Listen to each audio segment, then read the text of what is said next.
Bonsoir à tous, merci de nous retrouver sur TV Sud pour votre journal local du Gard. Daniel Laribe a retrouvé les Cévennes ce week-end. Après plus de 3 années passées dans le désert malien, l'ex-otage d'Arlit et sa famille étaient de retour à Mialet dans le Gard. Daniel Laribe y a notamment détaché sa banderole de soutien. Olivier Michel.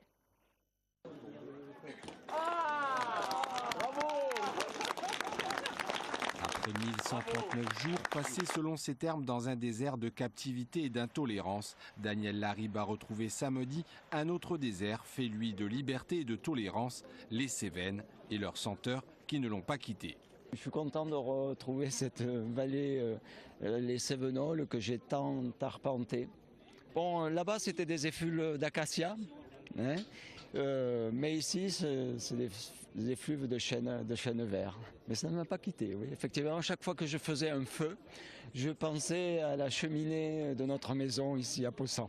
Même s'il est difficile pour Daniel Laribe de tourner la page face à la captivité d'autres otages français, il a exprimé à Mialet une joie profonde, une joie partagée avec sa famille depuis 15 jours, malgré un emploi du temps serré. De quoi est fait votre quotidien? De voyage, de déplacement, on voit des tas de gens que l'on voit comme ça trop vite et en se disant qu'on va reprendre du temps pour les voir en vrai.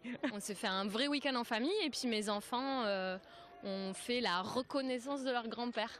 Ouais, voilà. Ouais, c'était chouette.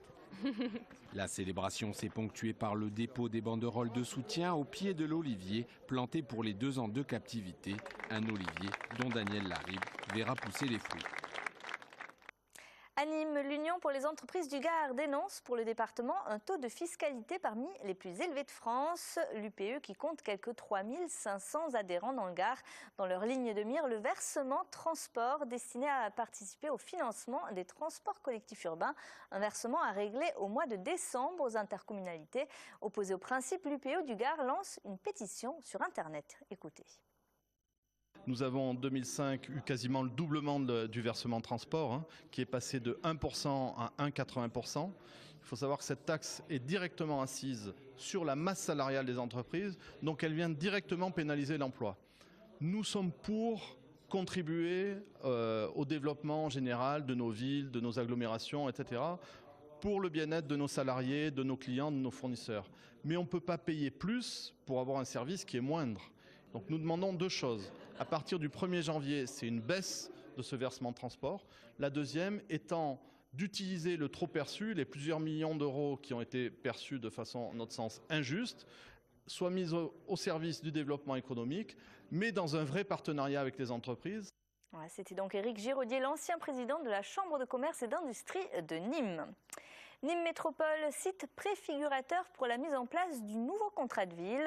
L'agglomération fait partie des 10 intercommunalités de France choisies pour expérimenter ce nouveau projet. Au printemps dernier déjà, le ministre délégué chargé de la ville était allé à la rencontre des habitants du quartier Pisevin à Nîmes. François Lamy était alors venu expliquer son projet de réforme aux différents acteurs politiques, économiques et sociaux. Les détails, Alain Belon. Le contrat de ville nouvelle génération et la réforme de la politique de la ville se mettent en place dans le Gard. Pour ce dernier, l'un des objectifs est d'élargir le partenariat entre les services de l'État, collectivités locales et partenaires sociaux, afin de rendre plus efficace la politique de la ville et mieux cibler les actions. Resserrer la géographie prioritaire, c'est-à-dire mobiliser beaucoup plus les moyens sur les quartiers prioritaires politiques de la ville. On va passer de 2300 quartiers aujourd'hui à 1300 dans quelques temps. Il faut absolument que les habitants eux-mêmes et la société civile en général soient dans la construction de ces nouveaux projets de territoire. Donc ça, c'est un point aussi extrêmement important. Il y aura 200 contrats de ville de nouvelle génération.